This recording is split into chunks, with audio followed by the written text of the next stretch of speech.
ஓம் சாந்தி. இன்றைய முரளி 7/9/2024. இனிய குழந்தைகளே,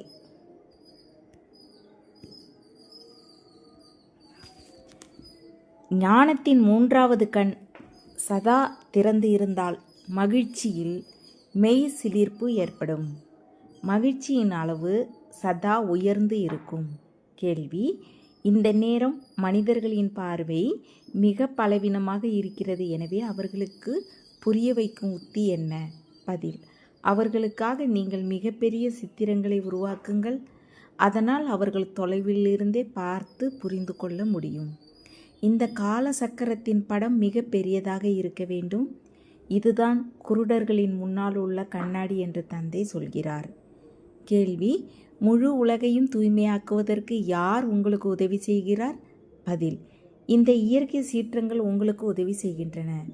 இந்த எல்லையற்ற உலகை சுத்தம் செய்வதற்கு நிச்சயம் யாராவது உதவியாளர் தேவை. ஓம் சாந்தி. தந்தையிடமிருந்து நொடியில் ஆஸ்தி, அதாவது ஜீவன் முக்தி என்ற பாடலும் இருக்கிறது. மற்ற எல்லோரும் ஜீவன் பந்தனத்தில் இருக்கிறார்கள். இந்த திரிமூர்த்தி மற்றும் காலச்சக்கர சித்திரங்கள் முக்கியமானவை. இவை மிகப்பெரிய அளவில் இருக்க வேண்டும். குருடர்களுக்கு மிகப்பெரிய கண்ணாடி தேவை. அதனால் நன்றாக பார்க்க முடியும். ஏனென்றால் இப்போது எல்லோருடைய பார்வையும் பலவீனமாக இருக்கிறது. புத்தி குறைவாக இருக்கிறது. மூன்றாவது கண்ணை பற்றி என்று சொல்கிறார்கள். உங்கள் புத்தியில் இப்போது மகிழ்ச்சி இருக்கிறது. யாருக்கு மகிழ்ச்சியில் மெய் சிலிர்ப்பது இல்லையோ அவர் சிவபாபாவை நினைவு செய்யாததைப் போல இருக்கிறது. அப்போது ஞானத்தின் மூன்றாவது கண் கொஞ்சம் திறந்திருக்கிறது, மங்களாக தெரிகிறது என்று சொல்வார்கள். யாராக இருந்தாலும் சுருக்கமாக புரிய வைக்க வேண்டும் என்று தந்தை புரிய வைக்கிறார். மிக பெரிய மேலாக்கள் நடக்கின்றன. சேவை செய்வதற்கு ஒரு சித்திரம் கூட போதுமானது என்பது குழந்தைகளுக்கு தெரியும். அது காலச்சக்கர சித்திரமாக இருந்தாலும் பரவாயில்லை. தந்தை நாடகம் மற்றும் மரத்தை பற்றி, அதாவது கல்ப விருட்சத்தை பற்றியும் 84 பிறவி சக்கரத்தின் ரகசியத்தையும் புரிய வைக்கிறார். தந்தையின் இந்த ஆஸ்தி பிரம்மா மூலமாக கிடைக்கிறது. இதுவும் நல்லபடியாக தெளிவாக இருக்கிறது. இந்த சித்திரத்தில் எல்லாம் வந்துவிடுகின்றன. அதனால் அத்தனை சித்திரங்களுக்கு அவசியமில்லை. இந்த 2 சித்திரங்கள் மிகப்பெரிய அளவில் இருக்க வேண்டும். சொற்களும் இருக்க வேண்டும். வரப்போகும் விநாசத்திற்கு முன்பாக காட்பாதர் கொடுக்கும் பிறப்புரிமையாக ஜீவன் முக்தி இருக்கிறது.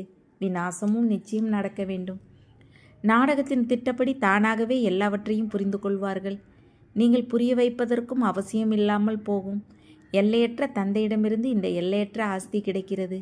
இதை முற்றிலும் நன்றாக நினைவில் வைக்க வேண்டும். எனினும் மாயா உங்களை மறக்க வைக்கிறது. நேரம் கடந்து சென்று கொண்டே இருக்கிறது. அதிகம் சென்று விட்டது, கொஞ்சம் மீதம் இருக்கிறது என்று பாடலும் இருக்கிறது. பாக்கி கொஞ்ச நேரமே மீதம் இருக்கிறது. ஸ்தாபனை நடந்து கொண்டு இருக்கிறது. விநாசத்திற்கு கொஞ்ச நேரம் இருக்கிறது. கொஞ்சத்திலும் கொஞ்சமே இருந்து கொண்டு போகும். பிறகு என்னவாகும் என்று சிந்திக்க வேண்டி இருக்கிறது. இப்போது அவர்கள் எழுவதே இல்லை, பின்னால் எழுவார்கள். கண்கள் பெரியதாகி கொண்டே போகும். இந்த கண் அல்ல புத்தியின் கண். சின்ன சின்ன சித்திரங்களில் அவ்வளவு மஜா வருவது இல்லை. மிக பெரியதாக உருவாக்க வேண்டும். அறிவியலும் எவ்வளவு உதவி செய்கிறது. விநாசத்தில் தத்துவங்களும் உதவி செய்கின்றன. பைசா செலவில்லாமல் உங்களுக்கு எவ்வளவு உதவி செய்கிறது. உங்களுக்காக முற்றிலும் சுத்தமாக்கி கொடுக்கிறது. இது முற்றிலும் சீச்சி உலகமாக இருக்கிறது.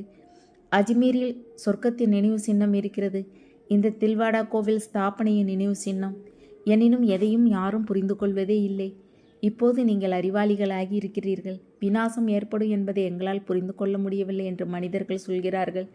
சிங்கம் வருகிறது, சிங்கம் வருகிறது என்று ஒரு கதை இருக்கிறது. அப்போது யாரும் ஏற்றுக்கொள்ளவில்லை. ஒரு நாள் அது எல்லா மாடுகளையும் தின்றது. இந்த பழைய உலகம் போய்விட்டது என்று நீங்களும் சொல்லிக்கொண்டே இருக்கிறீர்கள். அதிகம் சென்று விட்டது, கொஞ்சம் மீதம் இருக்கிறது. இந்த முழு ஞானமும் குழந்தைகள் உங்கள் புத்தியில் இருக்க வேண்டும். ஆத்மாவே தாரணை செய்கிறது. தந்தையின் ஆத்மாவிலும் ஞானம் இருக்கிறது. அவர் எப்போது சரீரத்தை தாரணை செய்வாரோ அப்போது ஞானத்தை கொடுப்பார். அவரிடம் நிச்சயம் ஞானம் இருக்கிறது. அதனால் அவரை நாலேஜ்ஃபுல் காட்பாதர் என்று சொல்கிறார்கள். அவர் முழு உலகின் முதல் இடை கடைசியை அறிந்திருக்கிறார். அவர் தன்னையும் அறிந்திருக்கிறார்.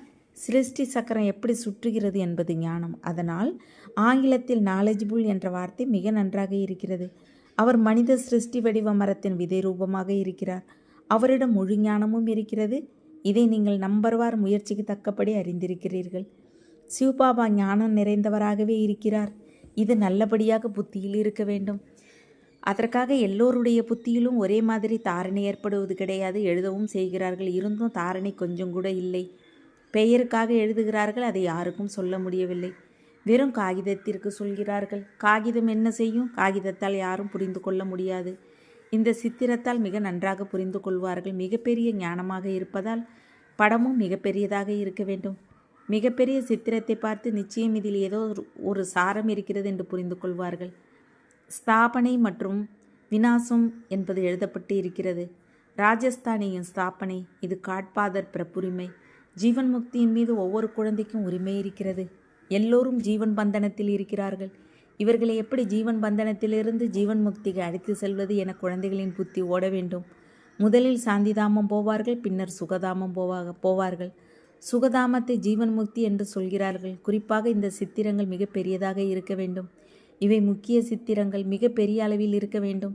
அப்போது பிகே இவ்வளோ பெரிய சித்திரத்தை உருவாக்கி இருக்கிறார்கள், நிச்சயம் கொஞ்சம் ஞானம் இருக்கும் என்று மனிதர்கள் சொல்வார்கள்.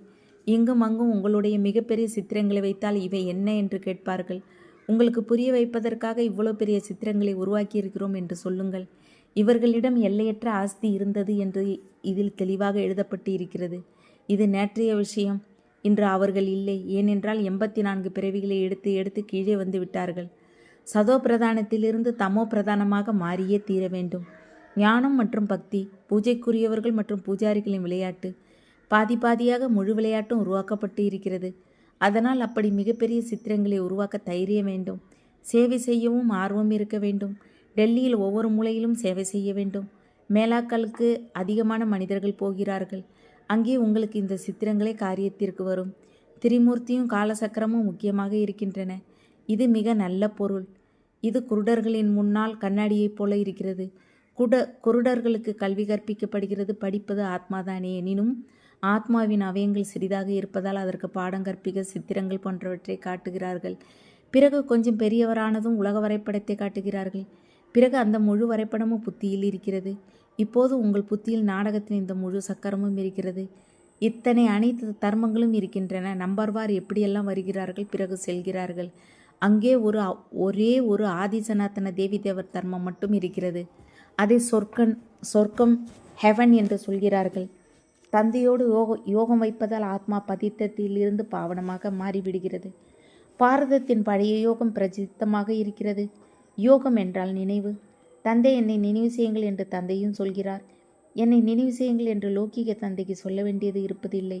குழந்தைகள் தாமாகவே அம்மா அப்பா என்று சொல்லி கொண்டு இருக்கிறார்கள். அவர்கள் லௌகீக தாய் தந்தை, இவர் பரலௌகீக தந்தை. உங்கள் கிருபையால் சுகமான உலகம் கிடைக்கிறது என்று அவரை பற்றி பாடுகிறார்கள். யாருக்கு துக்கம் இருக்கிறதோ அவர்களே பாடுகிறார்கள். சுகத்தில் அப்படி சொல்வதற்கு அவசியமே இல்லை.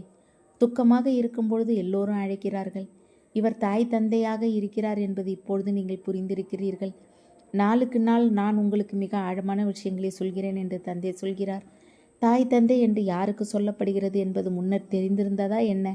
அவரையே தந்தை என்று சொல்கிறார்கள் என்பது இப்போது உங்களுக்கு தெரியும்.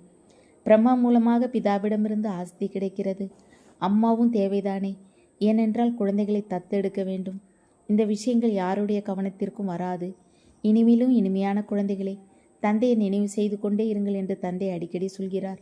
லட்சியம் கிடைத்துவிட்டது. பிறகு எங்கே வேண்டுமானாலும் செல்லுங்கள். வெளிநாட்டிற்கும் செல்லலாம். 7 நாள் கோர்ஸ் பெற்றாலே அதிகம். தந்தையிடமிருந்து ஆஸ்தி பெற்றே ஆக வேண்டும். நினைவால் தான் ஆத்மா பாவனமாகிறது, சொர்க்கத்தின் எஜமானராகிறது. இந்த லட்சியம் புத்தியில் இருக்கிறது. பிறகு எங்கே வேண்டுமானாலும் செல்லுங்கள். கீதையின் முழு ஞானமும் இந்த பேட்சில் இருக்கிறது. என்ன செய்ய வேண்டும் என்று யாரையும் கேட்பதற்கும் அவசியமில்லை. தந்தையிடமிருந்து ஆஸ்தி பெற வேண்டும் என்றால் நிச்சயம் தந்தையை நினைவு செய்ய வேண்டும். நீங்கள் இந்த ஆஸ்தியை தந்தையிடமிருந்து அநேக முறை பெற்றிருக்கிறீர்கள். ட்ராமாவின் சக்கரம் ரிப்பீட் ஆகி கொண்டே இருக்கிறது. அநேக முறை நீங்கள் டீச்சரிடம் படித்து ஏதாவது பதவியை பெறுகிறீர்கள். படிப்பில் புத்தியோகம் டீச்சரோடு இருக்கிறது. தேர்வு சிறியதாக இருந்தாலும் பெரியதாக இருந்தாலும் ஆத்மாவே படிக்கிறது. இவரது ஆத்மாவும் படிக்கிறது. டீச்சரையும் பிறகு குறிக்கோளையும் நினைவு செய்ய வேண்டும். சிருஷ்டி சக்கரத்தையும் புத்தியில் வைக்க வேண்டும். தந்தையையும் ஆஸ்தியையும் நினைவு செய்ய வேண்டும். தெய்வீக குணங்களையும் தாரணை செய்ய வேண்டும். எந்த அளவு தாரணை செய்வீர்களோ அந்த அளவு உயர்ந்த பதவி பெறுவீர்கள். நல்லபடியாக நினைவு செய்து கொண்டே இருக்கிறார்கள். பிறகு இங்கே வருவதற்கு என்ன அவசியம் இருக்கிறது? இருந்தும் மீண்டும் வருகிறார்கள். அவர் உயர்ந்த தந்தை.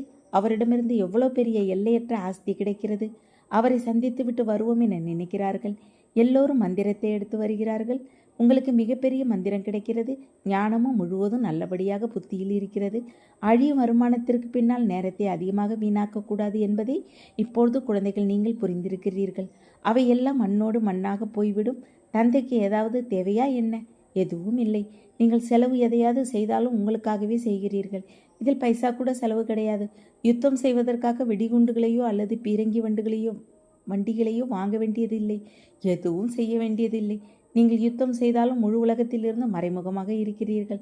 உங்கள் சண்டை எப்படி இருக்கிறது என்பதை பாருங்கள். இது யோக பலம் என்று சொல்லப்படுகிறது. இங்கே எல்லா மறைமுக விஷயங்களாக இருக்கின்றன. இதில் யாரையும் கொள்வதற்கான அவசியமில்லை. நீங்கள் தந்தையை மட்டும் நினைவு செய்ய வேண்டும். இவர்கள் எல்லோருடைய மரணமும் நாடகத்தில் நிச்சயிக்கப்பட்டிருக்கிறது. ஒவ்வொரு 5000 வருடங்களுக்கு பிறகும் நீங்கள் யோக பலத்தை சேமிப்பதற்கு படிப்பை படிக்கிறீர்கள். படிப்பு முடிந்துவிட்டால் பிறகு புதிய உலகின் பலன் தேவை. பழைய உலகத்திற்காக இந்த இயற்கை சீற்றங்கள் இருக்கின்றன. தங்கள் குலத்தை எப்படி விநாசம் செய்கிறார்கள் என்று பாடலும் இருக்கிறது. எவ்வளவு பெரிய குலமாக இருக்கிறது. அதில் முழு ஐரோப்பாவும் வந்து விடுகிறது. இந்த பாரதம் தனியாக ஒரு மூலையில் இருக்கிறது. மற்ற எல்லாம் அழிய போக வேண்டும். யோக பலத்தால் நீங்கள் முழு உலகின் மீது ராஜ்யத்தை பெறுகிறீர்கள். இந்த லட்சுமி நாராயணரை போல பவித்திரமாகவும் ஆக வேண்டும். அங்கே குற்றப்பார்வையே இல்லை. இனி வரும் காலங்களில் உங்களுக்கு அதிக காட்சிகள் கிடைக்கும். தங்கள் தேசத்திற்கு அருகில் வரும்பொழுது மரங்கள் எல்லாம் கண்களுக்கு தெரிகின்றன. இப்போது வந்து சேர்ந்து விட்டோம், நமது வீடு அருகில் இருக்கிறது என்ற மகிழ்ச்சி ஏற்படுகிறது. நீங்களும் வீட்டிற்கு சென்று கொண்டு இருக்கிறீர்கள். பிறகு உங்கள் சுகதாமத்திற்கு வருவீர்கள். இன்னும் சிறிது நேரமே இருக்கிறது. சொர்க்கத்திலிருந்து விடைபெற்று எவ்வளவு காலம் ஆகிறது. இப்போது மீண்டும் சொர்க்கம் அருகில் வருகிறது. உங்கள் புத்தி மேலே போகிறது. அது நிராகாரி உலகம். அதை பிரம்மாண்டம் என்று சொல்கிறார்கள். நாம் அங்கே இருப்பவர்கள் இங்கே 84 பிறவிகளின் பாகத்தை நடித்து இருக்கிறோம். இப்போது நாம் போகிறோம். குழந்தைகள், நீங்கள் ஆல்ரவுண்டராக இருக்கிறீர்கள். ஆரம்பத்திலிருந்து 84 பிறவிகளை முழுமையாக எடுக்கிறீர்கள். தாமதமாக வருபவர்களை ஆல்ரவுண்டர் என்று சொல்வதில்லை. அதிகபட்சம் மற்றும் குறைந்தபட்சம் என்று பிறவிகள் எடுக்கிறார்கள் என்பதை தந்தை புரிய வைத்திருக்கிறார். ஒரு பிறவி கூட எடுக்கிறார்கள். கடைசியில் எல்லோரும் திரும்பி சென்று விடுவார்கள். நாடகம் முடிந்தால் விளையாட்டு முடிந்தது. என்னை நினைவு செய்யுங்கள். அந்த்மதி சோகதியாகும். தந்தையிடம் பரந்தாமத்திற்கு சென்று விடுவீர்கள் என்று இப்போது தந்தை புரிய வைக்கிறார். அதை முக்திதாமம் சாந்திதாமம் என்று சொல்கிறார்கள். பிறகு இருப்பது சுகதாமம். இது துக்கதாமமாக இருக்கிறது. மேலிருந்து ஒவ்வொருவரும் சதோ பிரதானமாக வருகிறார்கள். பிறகு சதோ ரஜோ தமோவுக்கு வருகிறார்கள். ஒரு பிறவி மட்டும் இருந்தாலும் அதில் இதுவும் 4 நிலைகளை பெறுவார்கள். எவ்வளவு நன்றாக குழந்தைகளுக்கு அமர்ந்து புரிய வைக்கிறேன். இருந்தும் நினைவு செய்வதில்லை. தந்தையை மறந்து விடுகிறார்கள். நம்பர்வாராகவே இருக்கிறார்கள். நம்பர்வார் முயற்சிக்கு தக்கபடி ருத்ரமாலை உருவாவது குழந்தைகளுக்கு தெரியும். கோடி பேர் இருக்கிறார்கள். இது எல்லையற்ற உலக மாலை. பிரம்மாவிலிருந்து விஷ்ணு, விஷ்ணுவிலிருந்து பிரம்மா, இருவரும் சர்நேமையே பாருங்கள். இது பிரஜாபிதா பிரம்மாவின் பெயர். அரை கல்பத்திற்கு பிறகு ராவணன் வருகிறான். தேவதர்மம். பிறகு இஸ்லாம் தர்மம். அதாம் பிவியையும் நினைவு செய்கிறார்கள். பேரடைஸையும் நினைவு செய்கிறார்கள். பாரதம் பேரடைஸாக சொர்க்கமாக இருந்தது. குழந்தைகளுக்கு அதிக மகிழ்ச்சி இருக்க வேண்டும். எல்லையற்ற தந்தை மிக உயர்ந்த பகவான். மிக உயர்வாக பாடம் கற்பிக்கிறார். அதனால் மிக உயர்ந்த பதவி கிடைக்கிறது. எல்லோரையும் விட மிக உயர்ந்த டீச்சராக தந்தை இருக்கிறார். அவர் டீச்சராக இருப்பதோடு கூடவே அழைத்து செல்லும் சத்குருவாகவும் இருக்கிறார். அப்படிப்பட்ட தந்தை நினைவு ஏன் இருக்காது? மகிழ்ச்சியின் அளவு உயர்வாக இருக்க வேண்டும். எனினும் யுத்த மைதானமாக இருப்பதால் மாயா இருக்க விடுவதில்லை. அடிக்கடி விழுந்து விடுகிறார்கள். குழந்தைகளே, நினைவால் தான் நீங்கள் மாயாவை வெற்றி பெறுவீர்கள் என்று தந்தை சொல்கிறார். நல்லது. இனிமேலும் இனிமையான காணாமல் போய் கண்டெடுக்கப்பட்ட செல்ல குழந்தைகளுக்கு தாய் தந்தை பாப்தாதாவின் அன்பு நினைவுகள் மற்றும் காலை வணக்கம். ஆன்மீக குழந்தைகளுக்கு ஆன்மீக தந்தை நமஸ்தே. ஆன்மீக தந்தைக்கு ஆன்மீக குழந்தைகளின் அன்பு நினைவுகள் மற்றும் நமஸ்தே. தாரணைக்கான முக்கிய சாரம். 1. தந்தை எதை கற்பிக்கிறாரோ அதை செயல்படுத்த வேண்டும். காகிதத்தில் மட்டும் குறித்து வைக்கக்கூடாது. விநாசத்திற்கு முன்னாக ஜீவன் பந்தனத்திலிருந்து ஜீவன் முக்தி பதவியை பெற வேண்டும். 2. உங்கள் நேரத்தை அறியும் வருமானத்தை பின்னால் அதிகமாக வீணாக்காதீர்கள். உங்கள் நேரத்தை அழியும் வருமானத்திற்கு பின்னால் அதிகமாக வீணாக்காதீர்கள். ஏனென்றால் இவையெல்லாம் மண்ணோடு மண்ணாக போகின்றன. எனவே எல்லையற்ற தந்தையிடமிருந்து எல்லையற்ற ஆஸ்தி பெற வேண்டும். மேலும் தெய்வீக குணங்களையும் தாரணை செய்ய வேண்டும். வரதானம். யோக பலத்தின் மூலமாக மாயாவின் சக்தி மீது வெற்றி பெறும் சதா வெற்றியாளராகுக. ஞான பலமும் யோக பலமும் மிக உயர்ந்த சக்திகளாக இருக்கின்றன. விஞ்ஞானத்தின் பலம் எப்படி இருளை வெற்றி பெற்று வெளிச்சத்தில் கொண்டு வருகிறதோ அப்படி யோக பலம் சதா மாயாவை வெற்றி பெற வைத்து வெற்றியாளராக மாற்றுகிறது. யோக பலம் அவ்வளவு உயர்ந்த பலமாக இருக்கிறது. அதற்கு முன்னால் மாயாவின் சக்தி ஒன்றுமே இல்லை. யோக பலமுடைய ஆத்மாக்கள் கனவில் கூட மாயாவிடம் தோல்வி அடைய முடியாது. கனவில் கூட எந்த பலவீனமும் வர முடியாது. அப்படி வெற்றி திலகம் உங்கள் நெற்றியில் வைக்கப்பட்டு இருக்கிறது. ஸ்லோகன். நம்பர் 1 வர வேண்டுமென்றால் வீணானதை சக்திசாலியாக மாற்றி விடுங்கள். ஓம் சாந்தி. தேங்க்ஸ் பாபா.